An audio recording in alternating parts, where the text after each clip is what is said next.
Good morning, students. So today we are discussing our chapter number 3 of gravitation of class 9 science. तो जो chapter हमने start कर रखा है उसी को थोड़ा कंटिन्यू करते हैं आगे ग्रेविटेशन को। तो ग्रेविटेशन में सबसे जो मेजर टॉपिक हमने पढ़ा था वो कौन सा था? Newton's law of gravitation. तो न्यूटन ने ग्रेविटेशन के बारे में एक रूल बताया था। कौन सा बताया था? एक बार उसको थोड़ा सा रिमेमोराइज करते हैं कि हमारे पास कोई भी दो ऑब्जेक्ट्स हैं, सपोज इसका मास है m1, इसका मास है m2, इनके बीच में डिस्टेंस कितना है r। तो इनके बीच में जो अट्रैक्टिव फोर्स लगेगा ये इस तरफ जाएगा, ये इस तरफ जाने की कोशिश करेगा, दोनों के बीच में फोर्स लगेगा कितना F, और वो F किसके इक्वल होगा? G m1 m2 divide by r square, where G is the gravitational constant. कि यहाँ पर क्या बताया गया था कि जो फोर्स लगेगा वो जितना इसने इसके ऊपर लगाया, इसने इसके ऊपर लगाया, दोनों इक्वल होंगे, और जितना फोर्स ये इसके ऊपर लगाएगा उतना ही फोर्स ये इसके ऊपर लगाएगा। क्लियर हो गया? तो क्या ये बात हम पहले भी पढ़ चुके हैं? क्या ये बात पहले भी हमें न्यूटन ने बताई है? याद करने की कोशिश कीजिए, आपको याद आएगा कि चैप्टर नंबर 2 में हमने पढ़ा था Newton's third law of motion. अब बताने वाला भी वही है, सुनने वाले आप लोग वही हो, ठीक है। और ये क्या है? Newton's law of gravitation. अब अपनी ही एक बात को उसने थोड़ा सा बदल के बता दिया, ठीक है। ये ऐसे बोल सकते हो, Newton's third law of motion क्या था कि every action have equal and opposite reaction. यहां पर मैंने क्या बात बताई कि ये बॉडी इस बॉडी को जितना अट्रैक्ट करेगी, जितना फोर्स लगाएगी, उतना ही ये बॉडी इस बॉडी के ऊपर फोर्स लगाएगी। दोनों एक दूसरे के ऊपर इक्वल एंड अपोजिट फोर्स लगा रही है। ये इसको अपनी तरफ खींच रही है, ये इसको अपनी तरफ खींच रही है। तो न्यूटन थर्ड लॉ भी यही कह रहा है।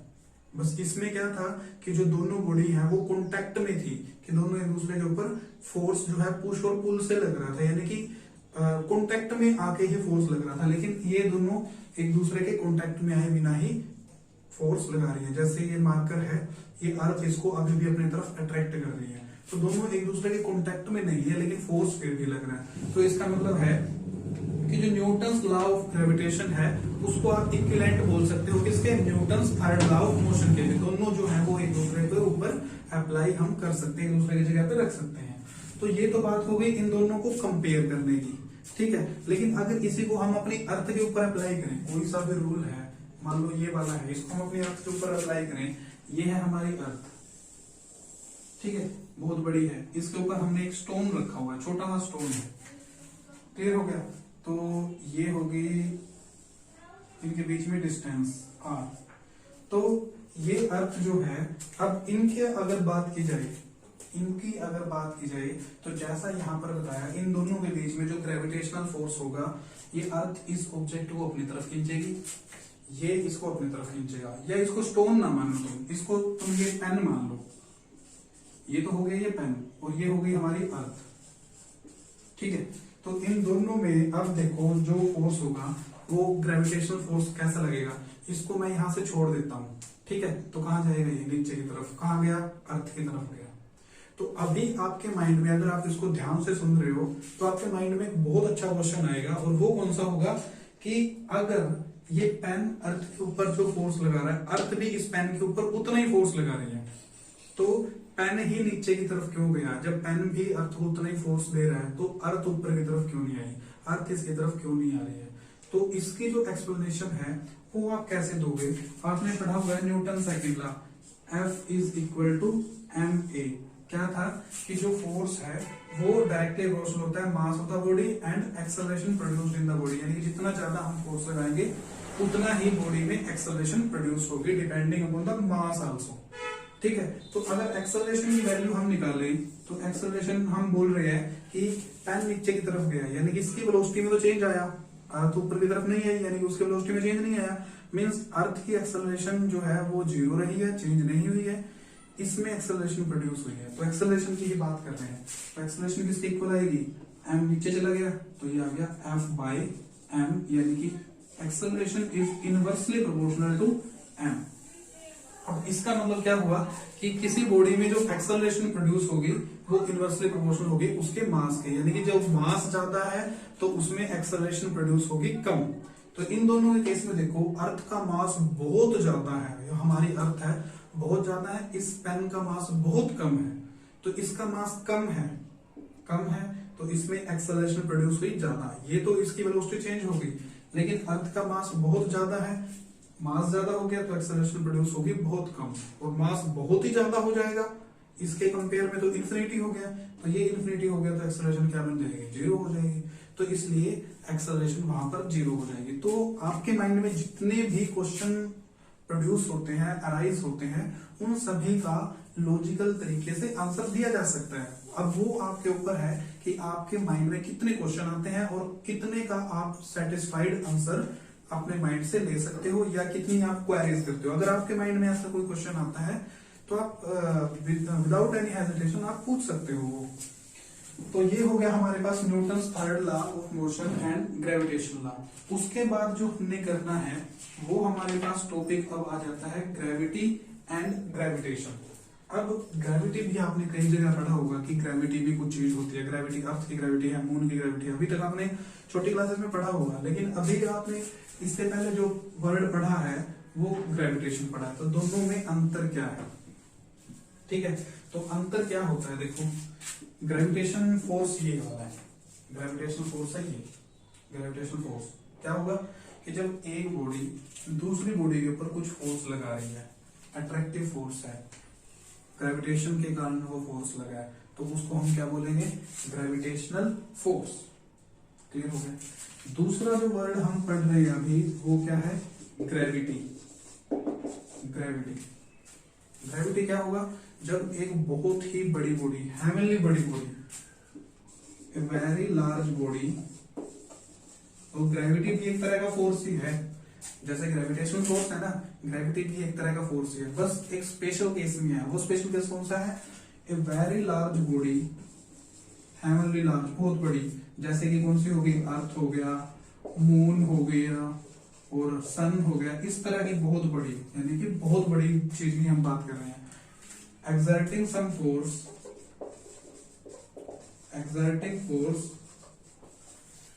on a very small body, तो उसको हम क्या बोलेंगे, ग्रेविटी बोल देंगे, ठीक है। अब देखो दो पेन है हमारे पास, फोर्स दो पेन है, दोनों आपस में एक दूसरे के ऊपर फोर्स लगा रहे हैं, तो वो क्या होगा, तो ग्रेविटेशनल फोर्स, दोनों के बीच में जो अट्रैक्टिव फोर्स होगा दैट इज अट्रैक्शनल ग्रेविटेशनल फोर्स। लेकिन अगर ये अर्थ इस पेन के ऊपर फोर्स लगा रही है तो उस फोर्स को हम क्या बोलेंगे, ग्रेविटी, क्योंकि एक बहुत ही हेवनली लार्ज बॉडी है, एक छोटे से ऑब्जेक्ट के ऊपर फोर्स लगा रही है। तो ये हो गया डिफरेंस किस किस के बीच में, ग्रेविटेशन एंड ग्रेविटी के बीच में। क्लियर हो गया।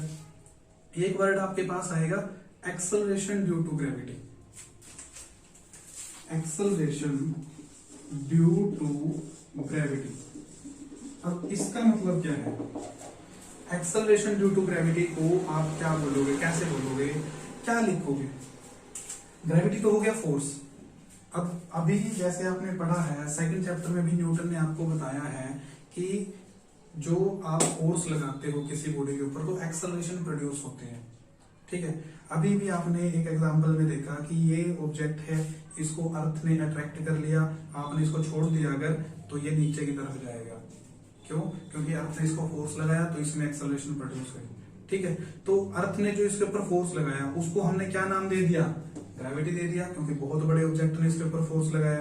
तो ग्रेविटी जो इसके ऊपर फोर्स लगा है वो क्या है, ग्रेविटी, और फोर्स के कारण इसमें क्या प्रोड्यूस हुई, एक्सेलरेशन, तो उसको हम क्या बोल देंगे, एक्सेलरेशन ड्यू टू ग्रेविटी। यानी कि ग्रेविटी के कारण किसी बॉडी की जो वेलोसिटी में चेंज आएगा उसको हम क्या बोलेंगे, acceleration due to gravity. Gravity भी क्या है, एक तरह का फोर्स है, फोर्स से ही क्या प्रोड्यूस होती है, एक्सेलरेशन। न्यूटन सेकंड लॉ में हमने पढ़ा है, फोर्स से क्या प्रोड्यूस होगी, एक्सेलरेशन। यहाँ पर एक्सेलरेशन कौन प्रोड्यूस कर रहा है, ग्रेविटी फोर्स कर रहा है, ये भी फोर्स है एक तरह का। तो यहाँ पर कंफ्यूज होने वाली कोई चीज नहीं है, बॉडी की वेलोसिटी में चेंज आ रहा है, किसकी वजह से आ रहा है, ग्रेविटी की वजह से आ रहा है, तो ये क्या बन गई, एक्सेलरेशन है, ये भी एक्सेलरेशन है, लेकिन किसकी वजह से है, ये ग्रेविटी फोर्स की वजह से है।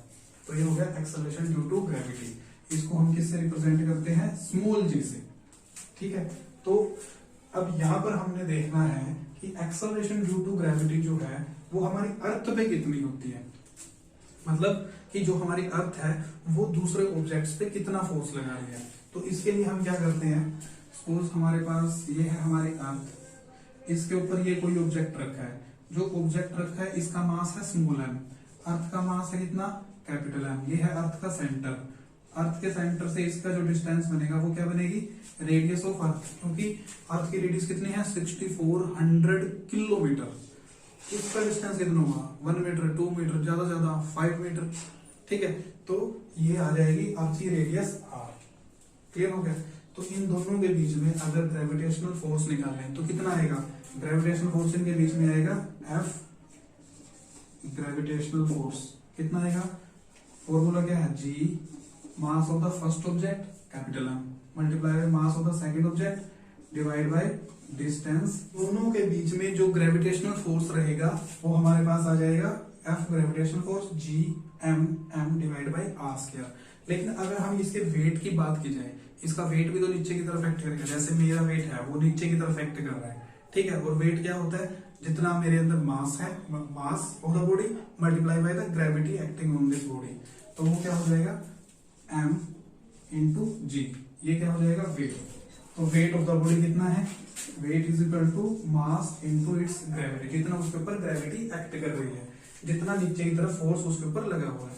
तो जो वेट है वो भी एक तरह क्या है, फोर्स है। ये क्या है, एक्सेलरेशन, और ये क्या है, मास। तो ये एक्चुअल में वही फॉर्मूला है जो आप यहाँ पर पढ़ते हो, M A force is equal to mass into acceleration. ये भी क्या है कि फोर्स, अब ये नीचे की तरफ फोर्स है, वेट जो है उसको आप क्या लिख सकते हो, नीचे की तरफ जो फोर्स है, जो हमारा वेट अर्थ के ऊपर लग रहा है, तो ये हो गया force is equal to mass into acceleration due to gravity. बस यहाँ पर क्या है, acceleration due to any force, किसी भी फोर्स ने जो एक्सेलरेशन प्रोड्यूस की।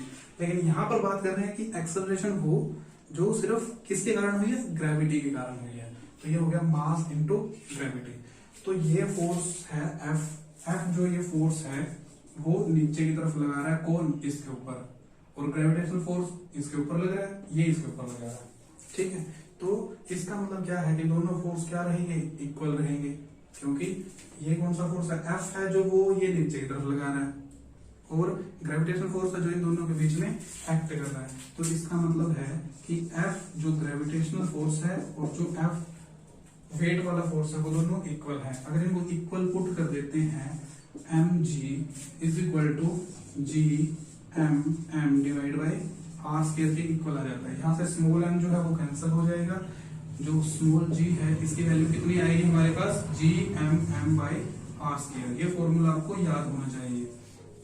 ठीक है, तो acceleration due to gravity of any object, अब मान लो हमने अर्थ की काउंट करनी है, यहाँ पर हमने अर्थ बना रखी है, तो हमने अर्थ की जो एक्सेलरेशन ड्यू टू ग्रेविटी है वो काउंट करनी है, तो वो किन किन चीजों पे डिपेंड करेगी, gravitational constant capital M, capital M क्या था, मास ऑफ अर्थ, यानी कि जिस ऑब्जेक्ट की acceleration due to gravity count करेंगे उसी का मास डिवाइड बाय उसकी रेडियस आ जाएगी, तो ये आ जाएगा acceleration due to gravity of that object. अगर अर्थ के केस में देखें, इसकी वैल्यू और इसकी वैल्यू अगर हम पुट कर देते हैं तो जो स्मॉल जी की वैल्यू आएगी, स्मॉल जी की वैल्यू कितनी आएगी 9.8, स्मॉल जी की वैल्यू कितनी आती है 9.8 मीटर पर सेकंड स्क्वायर।